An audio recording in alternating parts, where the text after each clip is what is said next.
Alright guys, so welcome back to another episode of Toy Collector Review with me, Sergeant Geek. And today we're going to be looking at Transformers War for Cybertron Kingdom.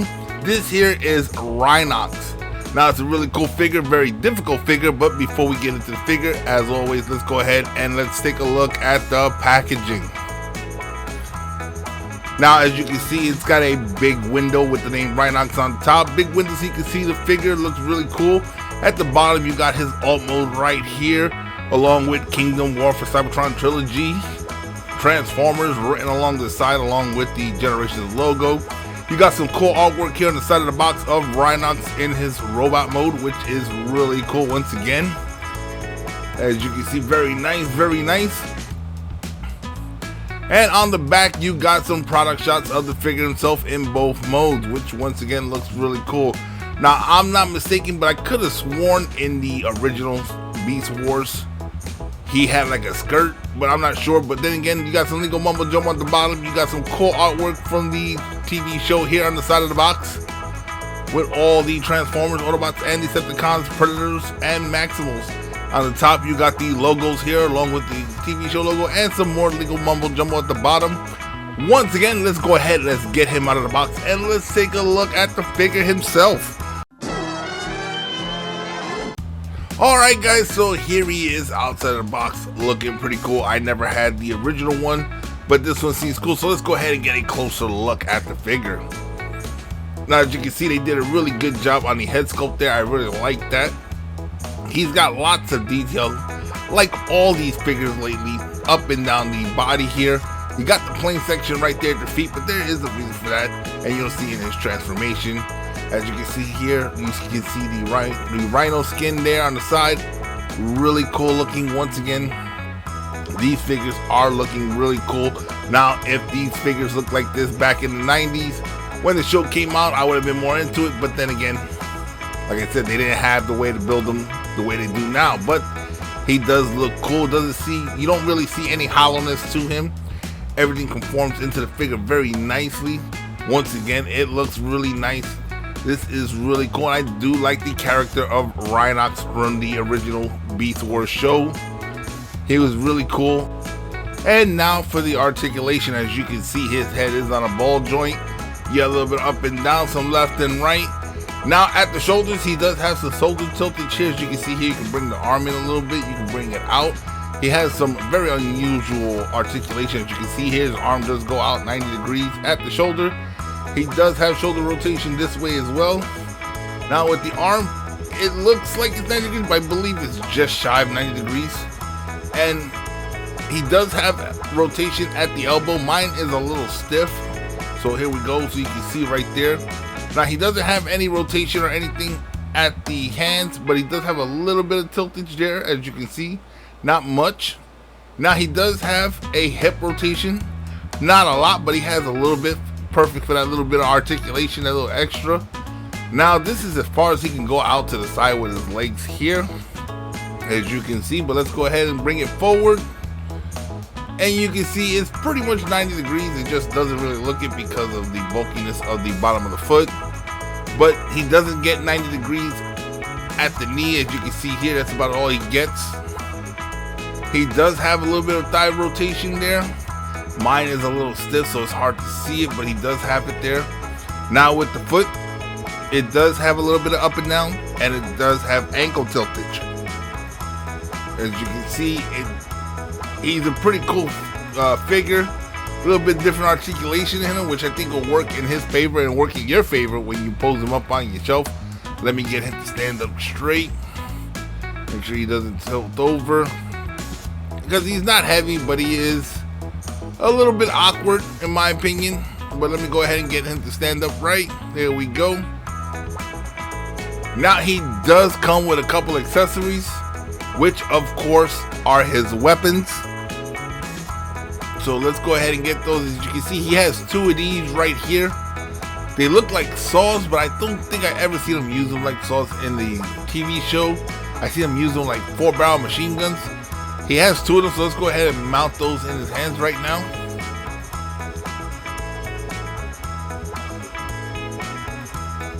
Like I said, everything with my figure is a little stiff, which is fine by me. Eventually, messing around with them, he'll wear out a little bit, and he'll loosen up just enough to get him in the right stance. So let's get those in his arms right there. Alrighty, looking okay right there, looking pretty good. Okay guys, so there you have it. We got Rhinox here. Now guys, let's go ahead, let's transform him and let's check out his alt mode. The Transformers will return after these messages. Unleash the power of the animal kingdom with new Transformers Kingdom figures. Convert from beast to robot mode and rule the battle. Two epic worlds collide with new Transformers Kingdom figures, each sold separately. We now return to the Transformers. Alright guys, so here he is in his alt mode, which is a rhinoceros. Looks pretty good. Now in my opinion, they could have took that green section and did it the color of the rhino skin, and when it still worked out fine. Don't really mind the inside of the feet being green there, as we know that's Rhinox's arms. So that doesn't bother me. Just the top portion, if they would have did something with that, would have made the figure a whole lot better.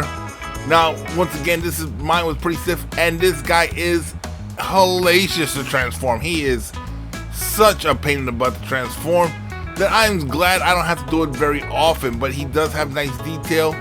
He doesn't have much head tiltage there or anything like that. As you can see here, it's kind of hard to get the mouth open too, especially on my figure. But the teeth look pretty good. Now his arms can go out to the side, came on a little bit forward and a little bit back. But there's no bend at the elbow because the elbow is tilted in, so that's how his arms would tilt in.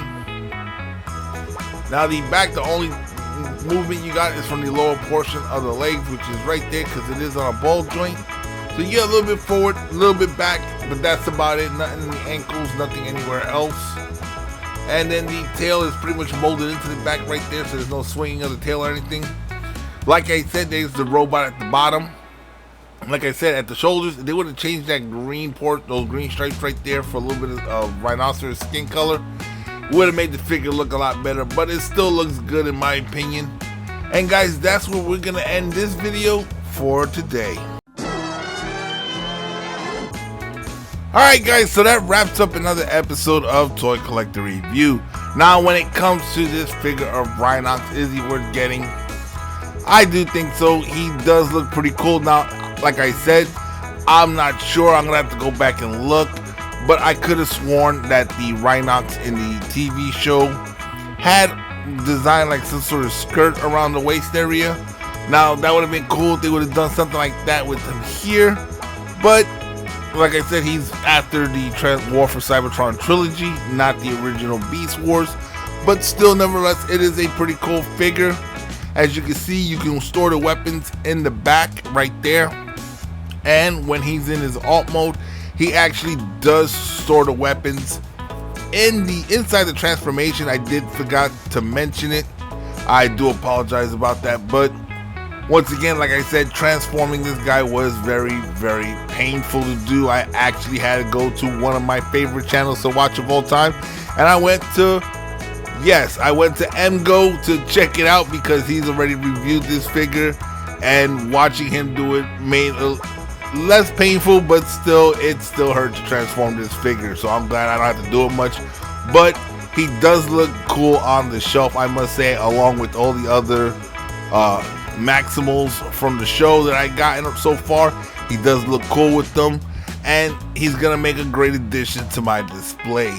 But guys, once again, we come to that point in the video where if you haven't done so already, go ahead and hit that subscribe button, become a member of this channel, hit that bell notification so you guys can be notified every time I put out a new video. And guys, smash that like button. It does help with the YouTube algorithm. And while you're smashing the like button, go ahead and share these videos on all your social media platforms. Let's get this channel growing. And guys, if there's anything in particular you would like to see on this channel, go ahead and hit me in the comment section, and I will do my best to try to get it on the channel for you guys. Once again, I'm Sergeant Geek, and I'm signing off.